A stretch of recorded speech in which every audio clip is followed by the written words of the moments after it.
comecei a provar e tudo, e poderia ter destruído tudo aquilo ali. E ao mesmo tempo, eu estava vivendo essa vida, a vida do dano, vamos dizer assim, eu comecei a ter medo da morte, porque eu fiquei pensando que a mãe ia morrer com 6 meses, realmente, eu fiquei contando, né? 16 anos, 17 anos, eu fiquei 6 meses de vida. Minha mãe, ela era o arrimo da casa, vamos dizer assim, ela era a base, né?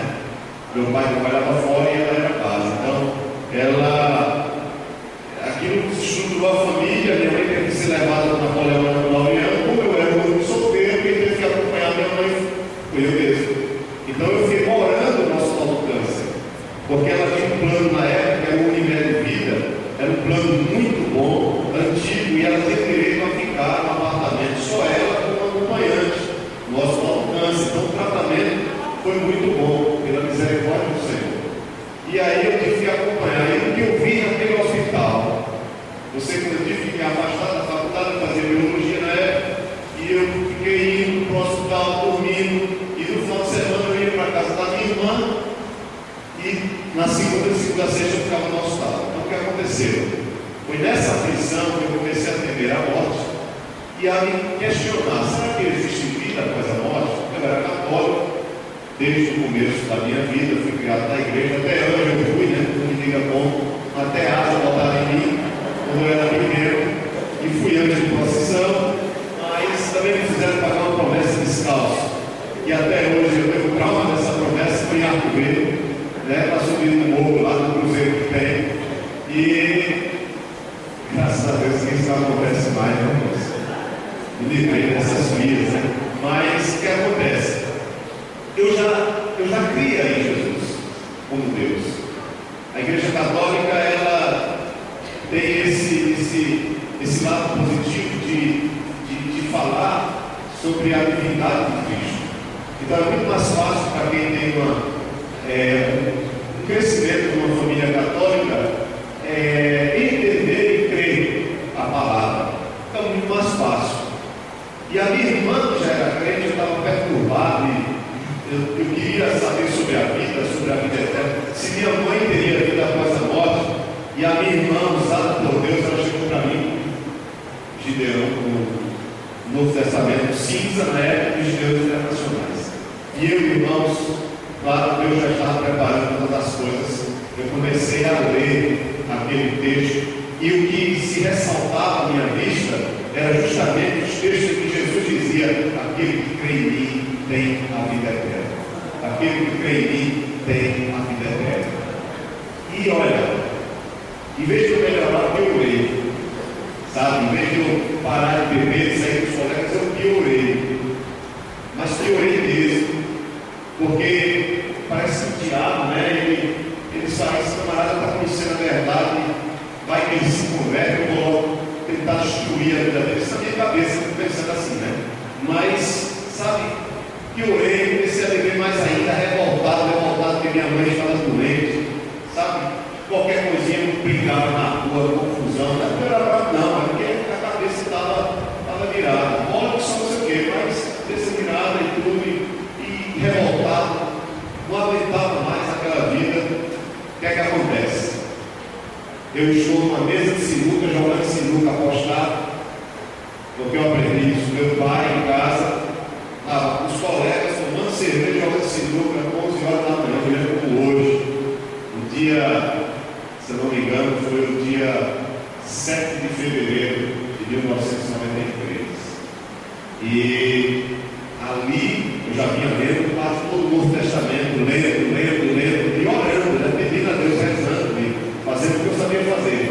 E naquele dia, sabe, eu não fui para a igreja, nada, mas o Espírito Santo entrou na minha vida de um jeito que eu comecei a me entristecer naquela mesa, jogando ali com os amigos. Eu comecei a me sentir mal ali naquele meio, e veio no meu coração aquele desejo de ir para a igreja, de mudar de vida, de sair daquela vida, de buscar a Deus, de ser um servo de Deus. E foi naquele dia mesmo. Eu disse aos colegas: eu não vou não, vou para casa. E eu fui para casa e fiquei com aquilo na minha mente, no meu coração, aquela angústia, mas uma angústia que estava me levando a tomar uma decisão na minha vida. Eu não sabia de nada de igreja.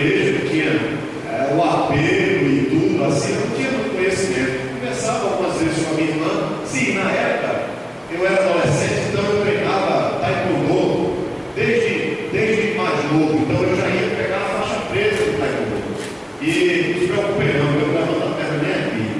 Tá? Então, todo entrevado, passou o tempo, a gente vai se entrevando. O que acontece? Eu já dava aula na academia. E nessa academia, Deus salvou o professor de musculação. Olha como são as coisas. E o camarada estava com vigor, evangelizando todo mundo na academia. Eu não era crente, mas estava lendo o Novo Testamento.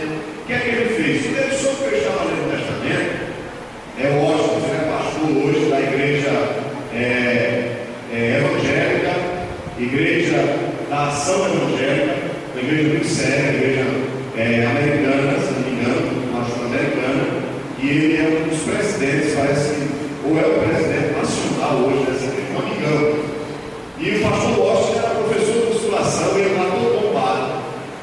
Deixou a musculação para entrar no seminário Bethel brasileiro e começou a evangelizar dentro da academia. Foi o que ele fez? Fez um grupo de estudo da Bíblia. E me pegou pela palavra. Tu está estudando o Novo Testamento, eu estou lendo. Ele disse: venha fazer parte do grupo. E na academia mesmo, ele reunia a gente, orava por nós e eu me sentia muito bem com aquilo. O que é que aconteceu? Isso antes eu, na mesa de sinuca, sentia aquilo no coração. E naquele dia, irmãos, ali quando eu estava jogando sinuca, eu senti aquilo, eu fui para casa e eu tomei uma decisão patriota, eu serei crente. E à noite eu fui para a igreja, primeira igreja batista, lá do centro da cidade de Campina Grande, lá na praça Caminho do Procópio, se não me engano, por esse. E ali eu entreguei minha vida a Jesus. Não teve apelo lá, porque não se precisa de apelo para a gente se converter. O apelo é uma estratégia nossa, uma estratégia da igreja para conhecer as pessoas, mas o apelo é a própria palavra. A Bíblia pregada, ela é um apelo na nossa alma.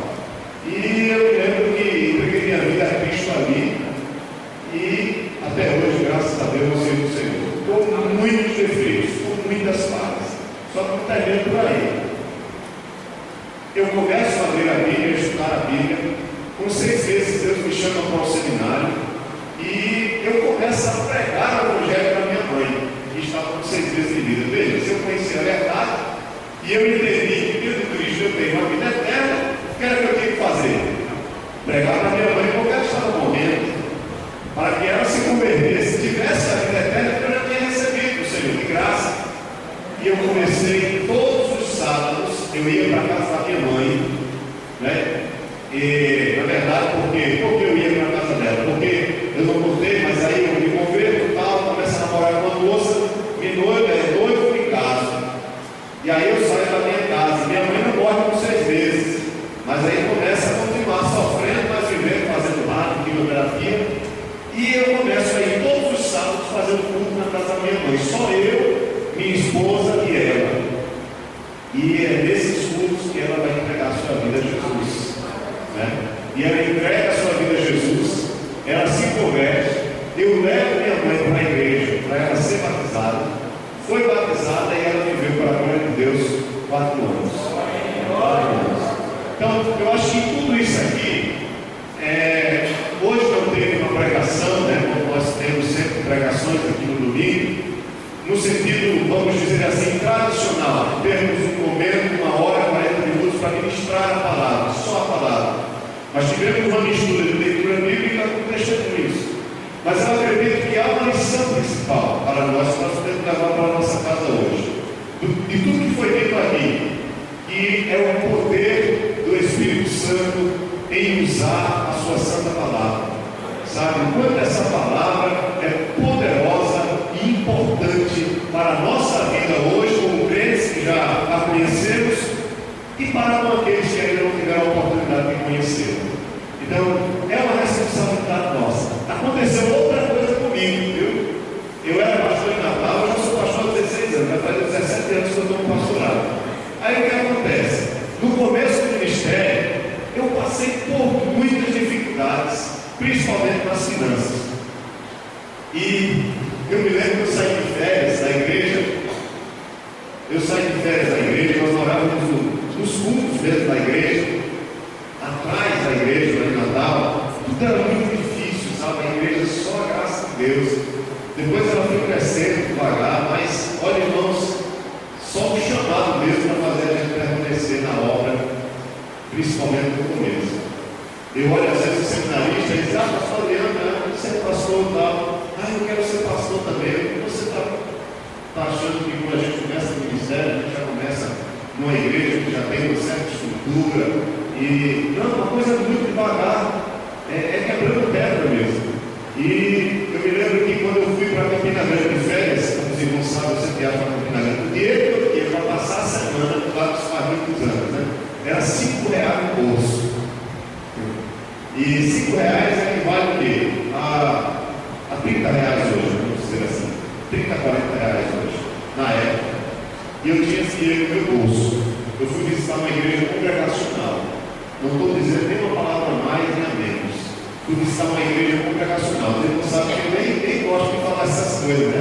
Para não se empolgar e agir pela emoção. Não. Eu vou dizer que foi o próprio Espírito Santo que falou naquele dia, né? E Deus não é muito de falar no meu coração assim toda hora, não, viu? Fala pela palavra, eu lembro, mas assim, está falando no meu coração direto para chegar com a mensagem para você. Então, isso não acontece muito comigo. Mas nesse dia, os Gideões estavam na segunda igreja congregacional de Campina Grande, no bairro da Prata. E eu estava lá sentado. Toda a família da minha esposa tinha sido membro dessa igreja. O avô da minha esposa tinha sido Daniel, tinha sido diácono dessa igreja. E eu estava lá sentado e os Gideões falando do trabalho deles lá em Campina Grande. O que é que acontece? Vai ter a hora da oferta. E na hora da oferta, o pastor disse que a oferta seria para os Gideões. Para que eu fui com os R$5 no bolso e passar a semana? Eu estava com dinheiro no bolso e eu não estava muito interessado na oferta daquele dia, porque o dinheiro que eu tinha não estava trocado. Se tivesse trocado, eu ia dar R$1 da oferta e ia ficar com 4. Como não estava trocado, eu fiquei com vergonha de dar os 5 e o troco, sabe? Então, e aí o que aconteceu? O pastor não fez muito apelo, só disse: olha, a oferta, eu quero dizer a vocês, cada Novo Testamento na época era feito por R$1. Cada Novo Testamento. Hoje é R$2,50, deve sair, ainda está muito barato. E já faz anos, olha. Só 9 anos eu estou aqui. Então era quando eu era do Natal. Então há 14 anos atrás, 13 anos atrás. Aí eu me lembro que na hora da oferta, o Espírito Santo estava no meu coração e disse: bota os 5. Eu questionei ainda, disse assim. A gente fica assim, Deus mesmo está falando comigo, é o diabo, né? Deus está falando comigo, é o diabo que está soprando no meu ouvido. Ih, rapaz, isso é problema, né? Olha, mas era Deus, irmão, sabe? Porque eu senti uma alegria e uma paz tão grande. Quando os irmãos viram lá, estavam chegando perto de mim, eu ainda pensando e questionando, né? Comigo mesmo, meu Deus, dá os 5. Mas eu só tenho esse dinheiro para passar a semana de férias, vou ficar livre, estou na igreja. Irmãos, que coisa tremenda. Eu disse: sabe, quero nem saber, o Senhor está falando, sabe? Aí eu ofertei os R$5, mas eu ofertei com alegria. Não veio ali e fiquei preocupado, mas não. O Espírito Santo falou e eu me alegrei ali, ofertei o que tivesse, vou poder ajudar com 5 novos testamentos. E aí eu fiz feliz, ninguém sabia. Quando terminou o culto, o pastor da igreja ia apresentar a minha pessoa. Tem uma pessoa da família da minha esposa: essa aqui é a Adriana, ele é casado com o Daniel, ele é da família do diabo tal, é um pastor muito carismático. E ela: ô, meu irmão, você é pastor da igreja batista, da igreja lá de Natal. Não, olha, então é o seguinte: eu quero você aqui pregando na quinta. Venha pregar, você pode pregar, venha pregar na quinta, e aí depois a gente conversa. Isso tem problema de festa, eu preguei na quinta, o pastor estava, ele gostou da pregação, os irmãos gostaram, entendeu? Estudo bíblico, eu não me lembro. É ele disse: quer pregar no sábado? Olha, você pode pregar no domingo também. Mas pode pregar, né? Queria descansar. Se eu pegar esse barco aqui para pregar na igreja e tal, me interessa descansar, porque esse é o momento para o pastor descansar, quando tem outro visitante. E aí, eu disse: eu prego, pastor. Irmãos, para a glória de Deus, eu não estou dizendo isso para você fazer isso, para ganhar aqui, não. Não é aquelas igrejas que tem isso para ganhar isso, tem tanto para ganhar. Não vai nessa não, sabe? Deus tem que falar o coração, tem que ser coisa do Senhor. Olha aí, eu preguei, foi uma bênção. No final do culto de domingo, o pastor disse: olha, Deus tocou no meu coração, pastor, e está aqui, a envelope ele botou no meu bolso. Quando eu abri o envelope, tinha R$70. Amém? Eu estou dizendo isso, não é para você não me conhece, mas para você que está nos visitando, eu estou dizendo isso, eu lá dentro você vai ganhar. Não, mas sabe, Deus informou ali que Ele é quem supre todas as necessidades. Sabe, quando Ele toca no nosso coração, para a gente abençoar alguém, para a gente abençoar a obra dele, quer dizer a você, não se preocupe. Sabe, isso foi uma lição da minha vida assim, tremenda. E como eu disse aos irmãos, até hoje, eu sou pastor de tempo integral. Deus nunca deixou faltar aquele que é necessário. E eu nunca tive o ministério, nem nunca vou ter o ministério, o ministério da igreja do pastor Adriano tal, não. Nunca tive nem vou ter. Eu sou pastor de uma denominação, não é até quando a igreja quiser que eu sirva. Entendeu? Porque eu entendo que o pastorado não é um ministério pessoal. Não é algo que Deus dá para você trabalhar durante um tempo ali na casa dele, quando ele quer. Depois você parte para a glória e deixa o seu legado na vida de muitas pessoas. Meus irmãos, vamos trabalhar com o Senhor, né? É maravilhoso. Bem, então obrigado. Deus abençoe vocês e os irmãos. E se você quiser contribuir também com os leões, eu sempre, a nossa igreja sempre também, eles vêm aqui, nós damos uma oferta. A própria igreja dá a sua própria oferta, dá uma oferta para os leões. Eu estou dizendo isso a vocês para que vocês saibam. Tá? Mas se você também quiser ajudar, eles ficam ali. Não é o interesse deles, sabe? Fazer isso. Eu quero dizer a vocês que os nossos testamentos, eles mesmos, que quem ajuda o povo deles, o salário deles, eles não ganham nada com isso. Tá? E não são pagos para isso. Quem, na verdade, ajuda os leões também a confessional. Umas Bíblias são as próprias igrejas. Mas eu acredito que não é a maior parte da Brasil, não, né? Muita coisa sai de você mesmo, né? Então, é só para que você não saiba, eu sou bem transparente com isso. Mas se você quiser ajudar, tá? Ajude os irmãos de Deus. Se tem alguém aqui que sempre deseja o coração de trabalhar com o Gideão, leva o meu irmão irmão Uraquitano. Outra coisa, eles não são pastores, tá? Porque os Gideões, né, não permitem que pastores façam parte assim. É mais ou menos isso? Ainda? Pronto. Pastor que vem para pastorear e para apoiar o trabalho. É o nome de Deus. Vamos ficar de pé e vamos orar. Em nome de Jesus. Queremos agradecer a presença dos irmãos que nos visitam, né? E você, meu irmão, vem participar dos cursos durante a semana no nome de Jesus. Amém? Senhor, nosso Deus, nós te louvamos pela tua fidelidade. Nós te louvamos, ó Deus, pela tua palavra que é viva e é eficaz. Nós te louvamos, ó Deus, porque o Senhor é fiel e o Senhor tem